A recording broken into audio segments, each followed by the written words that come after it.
It's curious how, past the middle of the 20th century, there's very strong evidence of a revival in Western philosophy of what used to be called idealism, not in the moral sense, but in the metaphysical sense. That is to say, of the feeling that the external world is in some way the creation of the mind. Only we come to this point of view with very different assumptions than were held by people like Hegel or Berkeley. Everything you know is in your mind. And the distance, the feeling of externality between you and other objects and people is also the content of consciousness. And therefore it's all your consciousness. This, of course, created all sorts of weird feelings. Are things there when I'm not witnessing them, or is there anybody else there?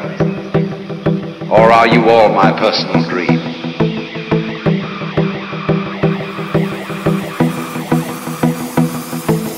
When you try to think of matter as mindless, or mind as immaterial, you get a kind of a mess on both sides. It's the same way when you get a mystic who's not a bit of a sensualist, and a sensualist is no whit of a mystic. Such a sensualist is boring. When we have the concepts of mind and matter working separately, both are impoverished. Mind becomes vague, kind of gas, psychic gas, and matter becomes mere stuff. But you see, what has enabled us to make a transition is, first of all, above all, I would say, two sciences, biology and neurology.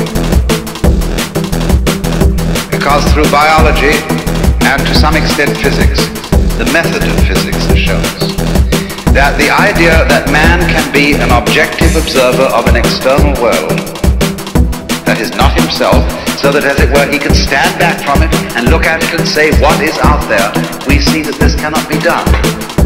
We can approximately do it, but we cannot really and fully do it for two reasons. One, the most important reason, is that the biologist will show us very clearly there is no way of definitively separating a human organism from its external environment. The two are a single field of behavior. And then furthermore, to observe something, either simply by looking at it, or more so by making experiments, by doing science on it, you alter what you're looking at. You cannot carry out an observation without in some way interfering with what you observe. It is this that we try when we're watching, say, the habits of birds, to be sure that the birds don't notice us, that we're watching. To watch something, it must not know you're looking. And of course, what you ultimately want to do is to be able to watch yourself without knowing that you're looking.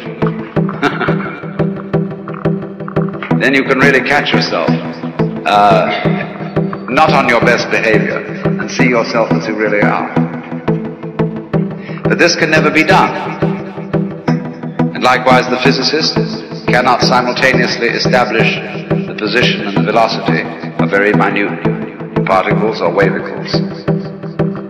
And it's in part because the experiment of observing nuclear behavior alters and affects what you're looking at. This is one side of it. The inseparability of man and his world,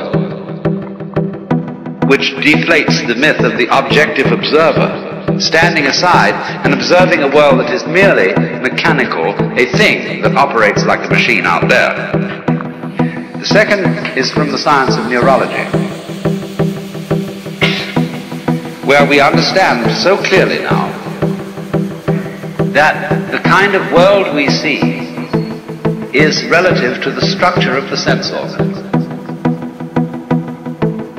That, in other words, what used to be called the qualities of the external world, its qualities of weight or color, texture, and so on, are possessed by it only in relation to a perceiving organism.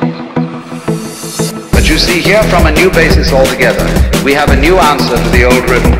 If a tree falls in the forest when nobody is listening, does it make a noise? The answer in terms of modern science is perfectly clear. That the falling tree creates vibrations in the air, and these become noise if and only if they relate to an eardrum and to an auditory nervous system. Just as in ordinary drums, however hard you hit, the drum will make no sound if it has no skin. Because sound is not something that exists in the external world. Sound is a relationship between vibrating air and certain kinds of biological organisms. The way the world is evoked by the structure of my organs.